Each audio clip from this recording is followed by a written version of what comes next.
Bienvenidos, muy buenas noches a una emisión más de Mesa Cuadrada. En esta ocasión hablaremos de la crisis que enfrenta Grecia desde hace algunos años y que hoy se encuentra en su punto más difícil. Para tratar este tema se conectará con Mesa Cuadrada el doctor Luis Fonserrada, director general del Centro de Estudios Económicos del Sector Privado. En esta Mesa Cuadrada le doy la bienvenida y le agradezco su presencia a nuestra querida Maite Noriega. Maite, ¿cómo te va? ¿Cómo estás? Bien, qué gusto tenerte aquí. Igualmente, en Mesa gracias. Cuadrada. También saludo a Pepe Ureña. ¿Cómo te va, Pepe? Buenas noches. ¿Qué tal? Antes de iniciar, le invito a ver la siguiente cápsula que hemos preparado sobre este tema. Yo soy Javier Oliva y le agradezco su sintonía. Grecia vive una incertidumbre financiera, tiene una deuda de 320.000 millones de euros y no puede pagarla. Durante muchos años este país financió su gasto en préstamos y este aumentó 50% entre 1999 y 2007. A la delicada situación se sumaron problemas de corrupción y evasión fiscal. El panorama se complicó con la crisis financiera global que limitó el acceso a créditos. En 2 ocasiones, la Troika, integrada por el Fondo Monetario Internacional, la Comisión Europea y el Banco Central Europeo, rescató a Grecia a cambio de una serie de medidas de austeridad. Su impacto dejó una tasa de desempleo de 26%, la más alta de toda la Unión Europea. El escenario más temido llegó cuando Grecia no pudo pagar 1.600 millones de euros al Fondo Monetario Internacional y entró en moratoria. Los bancos cerraron y se limitó el retiro de dinero. Pese a ello, el pueblo griego apoyó a su primer ministro Alexis Tsipras para no aceptar las condiciones de un nuevo rescate. Las negociaciones, así como el futuro de la nación helénica, es incierto. Esta noche, en Mesa Cuadrada, analizaremos este tema y su impacto en la economía mundial. Acompáñenos. Muy bien, pues sin duda alguna después del referéndum en Grecia, pues evidentemente las posiciones entre las estructuras de gobierno de la Unión Europea por un lado y desde luego con los jefes de gobierno y presidentes de los países, pues han entrado en un proceso pues relativamente tenso. Fundamentalmente la parte de la Unión Europea encabezada por las 2 principales economías del bloque, como es Alemania y Francia, pues han entrado también en una posibilidad, han abierto alguna posibilidad de negociación y en ese sentido, Maite, Pepe, pues hay que apuntar el futuro de la zona euro, algunos hablan del futuro de la OTAN, algunos hablan del futuro del espacio Schengen, es decir, no solo se limita al puro aspecto económico. Luis, sí estás por ahí, nos estás escuchando. Aquí los escucho, por supuesto, Javier. ¿En qué estatus, digamos, el tema de la zona euro se encuentra desde tu perspectiva? Mira,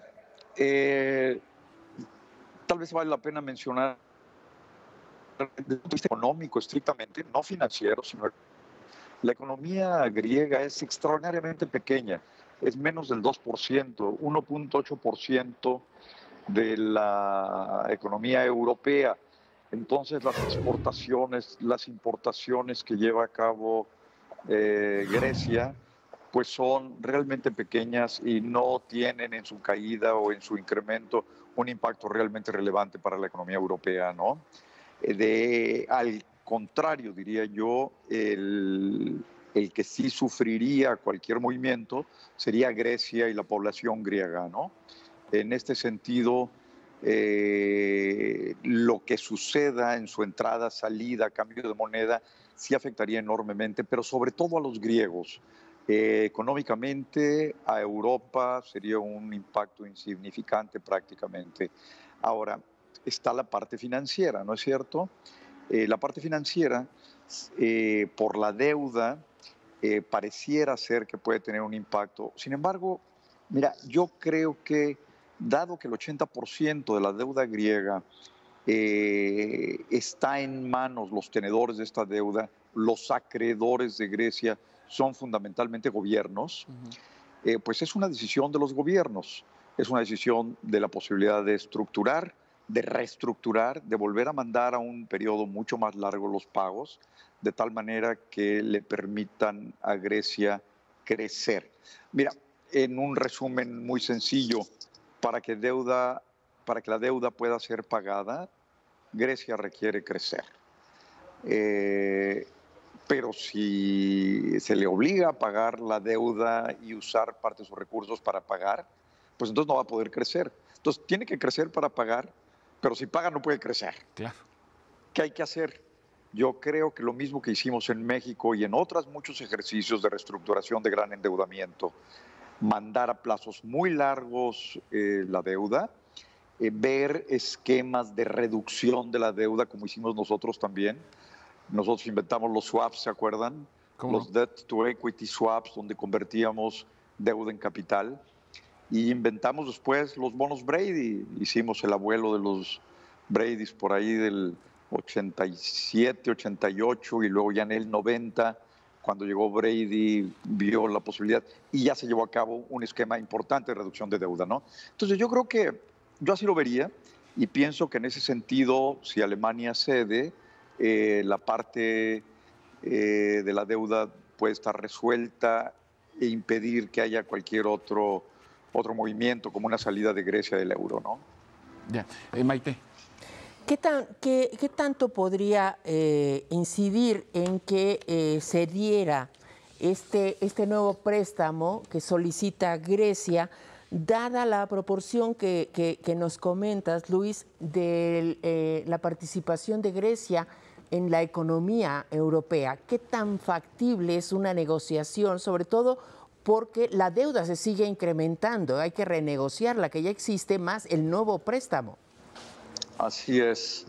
Mira, ciertamente siempre es muy difícil para los acreedores, incluyendo las instituciones multilaterales como el Fondo Monetario, eventualmente el Banco Mundial, el acceder a prestar más dinero, además de que sabemos que no se paga. Lo mismo nos sucedió a nosotros, Maite. En los 80s, cuando llegábamos a negociar con los bancos y con el Fondo Monetario, les decíamos, oye, pues no les puedo pagar. Requerimos ampliar los plazos de la deuda, reestructurar, cambiar las fechas, pero adicionalmente necesitamos más dinero. ¿Y por qué? Pues porque si no, no podemos importar lo que requerimos, porque si no, no podemos tener las reservas internacionales que debiéramos tener para poder hacer frente a cualquier vaivén en el tipo de cambio, para poder importar medicinas. Se acordarán que en los 80s teníamos escasez de medicinas, escasez de pasta de dientes, aviones parados en el exterior porque no podían más que pagar la gasolina en efectivo. Entonces, sí se requiere un nuevo préstamo, es parte del rescate. Yo diría que como un paquete completo, y sí con un acuerdo importante de modificación de algunos parámetros en el país griego, como también lo tuvimos que hacer nosotros, en términos de impuestos, en términos de gasto, en términos de la estructura del gasto, se puede y puede tener lugar un préstamo adicional. Yo diría que es parte integral del paquete. Muy bien. Va a hablarte Pepe Ureña. Sí, Pepe, buenas noches. ¿Cómo estás? Muy bien. Una pregunta, ¿qué hizo Grecia con 320 mil millones de euros? ¿Por qué llegó a este tobogán? ¿Por qué aquella borrachera de deuda y esta resaca de pago? Mira, es indudable que hubo un enorme despilfarro de recursos, un enorme gasto en importación de bienes suntuosos, no se tradujo necesariamente en infraestructura, que teóricamente como país, como gobierno, pues tú te endeudas para crear algo productivo que te dé los recursos que eventualmente te permitan pagar ese préstamo, ¿no es cierto? En Grecia sabemos que se cometieron todos los atropellos y todos los descuidos, hubo corrupción, desperdicio, y esta es parte del enojo, parte del enfado que viven los gobiernos del resto de Europa y que se oponen a de seguirle dando dinero a Grecia porque existe el riesgo de que se vuelva a despilfarrar. Sin embargo, con controles claros, ¿no? Con un gobierno comprometido, que eso es muy importante, no debiera volver a suceder este brutal desperdicio y despilfarro. Yo creo que hubo otro elemento adicional en el que se autorizaran todos estos enormes créditos y en el que no hubiera la disciplina por parte de los acreedores, que también es un tema, para ver que se utilizaran bien. Y Luis, tiene que ver... Luis, disculpa sí. que te interrumpa, me están llamando para que vayamos a primer corte.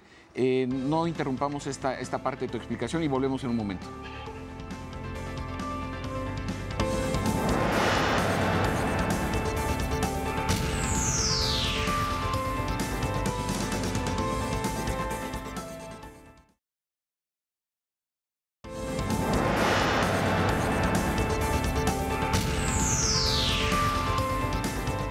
Muy bien, estamos aquí de vuelta para nuestro segundo bloque. Hoy estamos analizando el tema de la crisis griega que ha generado tanta polémica a nivel mundial y estamos analizando este tema con Luis Fonserrada. Luis, te interrumpí hace un momento y ibas a continuar con esta explicación que le dabas a la pregunta de Pepe Ureña. Sí, cómo no. Yo creo que hubo otro elemento adicional en la explicación de estos préstamos y en la explicación de esta facilidad y descuido, agregaría yo, por parte de los acreedores. Esto no justifica para nada el desorden y la corrupción y el despilfarro de los griegos, pero yo creo que una consideración es la parte geopolítica. ¿Por qué?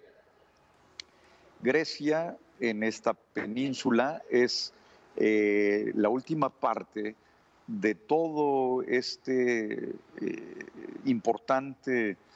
esta importante región. Albania está a un lado, arriba la ex Yugoslavia con todas las divisiones nuevas, Bosnia, etcétera.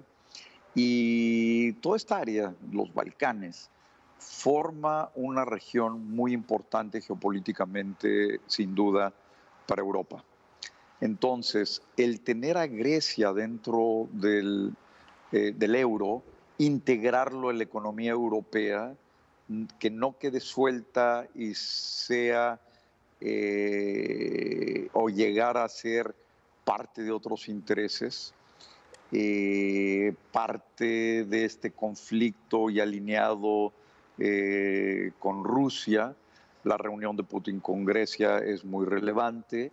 Yo creo que todo esto forma parte de esta dimensión adicional que hay que agregar a la económica, y es el que Grecia y estos otros países se queden integrados, formen parte de este bloque económico y político. Claro. En ese sentido, parece difícil, me parece, que sea fácil dejar que Grecia se desvincule, se desagregue, ¿no? Por la misma razón por la que fue incluida. Entonces, este es un elemento adicional, diría yo, que hay que tener presente. Sí, sin duda, Luis. Sobre todo también hay que considerar que Grecia es, al ser frontera con Turquía que es miembro de la Organización del Tratado Atlántico Norte, y que Turquía tiene en sus fronteras ni más ni menos que un problema muy serio con la desestabilización que vive desde hace casi 3 años Siria y los flujos migratorios ilegales que están llegando al sur de Europa a través de las costas de Libia. Es decir, me parece que el enfoque que das le da un elemento de mayor complejidad y también de mayores riesgos. Sabemos de las rivalidades históricas, tradicionales entre Grecia y Turquía, y precisamente ser la frontera de la Unión Europea y por lo tanto ser la frontera de la zona euro, coloca a la dimensión geopolítica en un aspecto no menor. De ahí tenemos también la presencia de otros intereses, la salida de los oleoductos al mar Caspio, o que vienen desde el mar Caspio para llegar al estrecho del Bósforo a través de territorio turco. Entonces me parece que todos estos aspectos y la propia frontera turco-griega en la parte europea, pues nos remiten a que no solamente se trata de un asunto estrictamente económico como bien apuntas.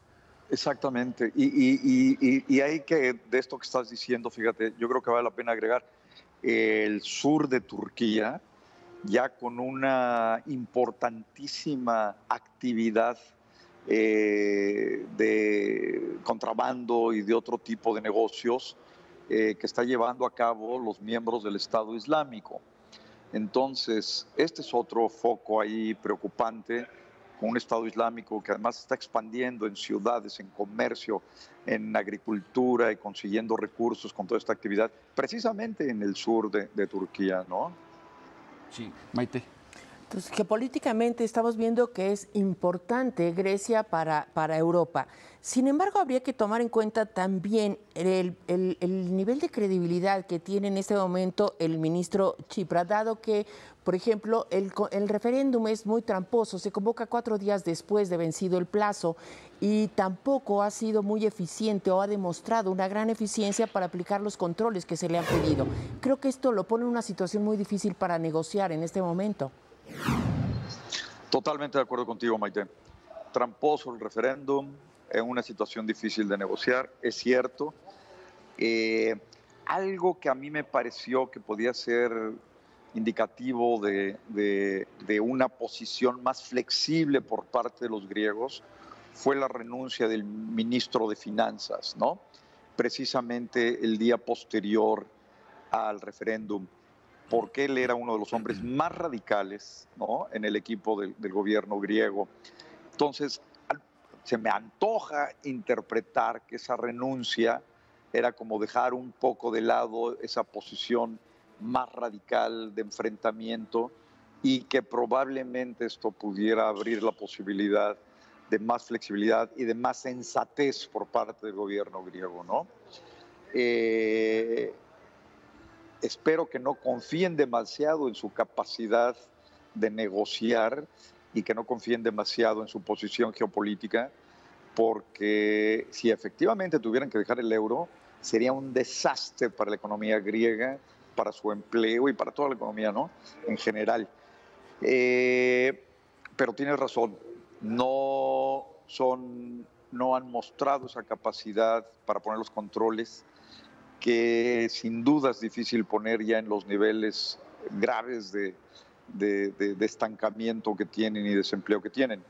Pero algo tendrían que hacer para recuperar esta credibilidad. Tienes razón. Pepe. Sí. ¿Qué garantías tiene Grecia para obtener estos créditos o puede dar para obtener estos créditos? El turismo, aunque es una de sus principales fuentes económicas, no anda tan bien en estos momentos. Esa es una. Yo recuerdo que en los 80s, cosa que mencionabas al comienzo de la plática, México recibió presiones de Estados Unidos para que pusiera a Pemex como garantía. Y la frase de Jesús Silva Gerso fue elocuente: Pemex es como quitar el águila nacional a la bandera. Entonces, ¿qué puede ofrecer Grecia? Creo que muy poco o nada. Es una deuda soberana, y a lo mejor vale la pena subrayar lo que quiere decir soberana. Tú no puedes obligar a pagar, puedes recurrir a todos los elementos legales que puedas, por eso los contratos no se firman dentro de Grecia o no se firmaron dentro de Grecia. Como nosotros, nuestros contratos de deuda no estaban firmados en México, sino en Nueva York o en Londres o en otros lugares. Puedes recurrir a todos los elementos legales, indudablemente, a los castigos, al incremento de las tasas, en fin. Pero no hay una garantía, de hecho, más que el buen comportamiento de la economía en el mediano plazo. El orden, la disciplina, la búsqueda de más impuestos, todo eso en el mediano plazo. Pero no hay garantías. Y vale la pena, Pepe, comentar que en el caso de nosotros, tanto en el 82, 83, 84, en esas reestructuras, como en el 95, para poder garantizar el préstamo gigantesco que gestionó Clinton, y en los años 80 los préstamos que teníamos, sí utilizamos, y tienes razón, no a Pemex, pero sí el petróleo. No, los ingresos de nuestro petróleo entraban a una cuenta que no podíamos tocar, de la que se tomaban los pagos, y lo que restaba ya venía a nosotros, ¿no? Lo que se llama un escrow account, que estaba en una especie de fideicomiso, y ahí sí había una garantía. Me temo que en el caso de Grecia no hay absolutamente nada, ¿no? Luis, corderos, aceitunas. Y nada más. Te vuelvo a interrumpir, Luis. Vamos a nuestro corte y regresamos contigo a seguir analizando el tema de Grecia. Gracias.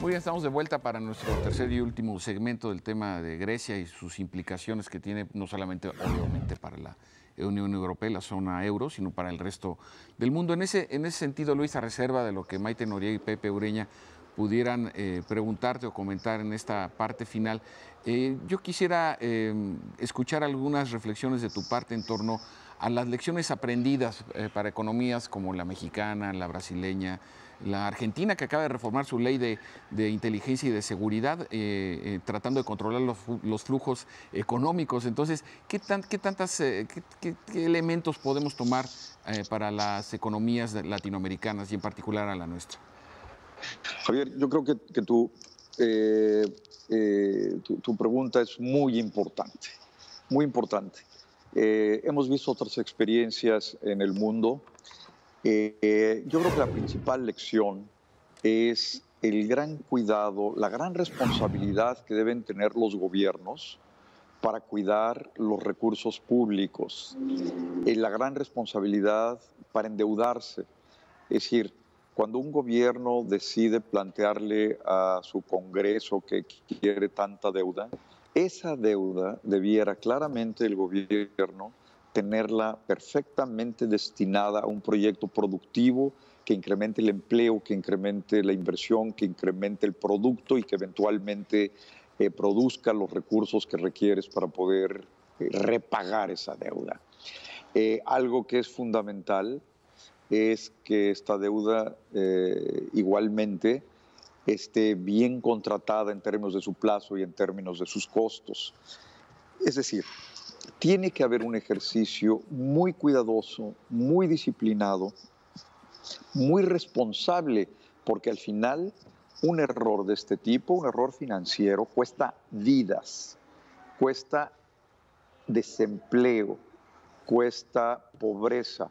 Los efectos claros, por ejemplo, en el 95 de la pobreza en México fue un incremento enorme. En el 83, 84, la mortalidad infantil en nuestro país se incrementó, la morbilidad en general se incrementó, dejamos de crecer por 10 años, ¿se acuerdan de la famosa década perdida, no es cierto? Entonces, este es tal vez la lección más importante.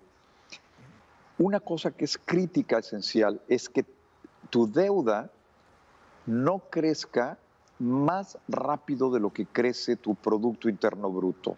Es decir, tu consideración más importante para endeudarte es que el ritmo al que incrementas tu deuda, si de veras la requieres para crecer, que si lo haces bien es un gran elemento de apoyo, es que no crezca más rápido que tu producto, porque si tu deuda crece a una tasa superior a la de tu producto, pues entonces la deuda se va incrementando como proporción del producto y tienes un montón de efectos muy negativos.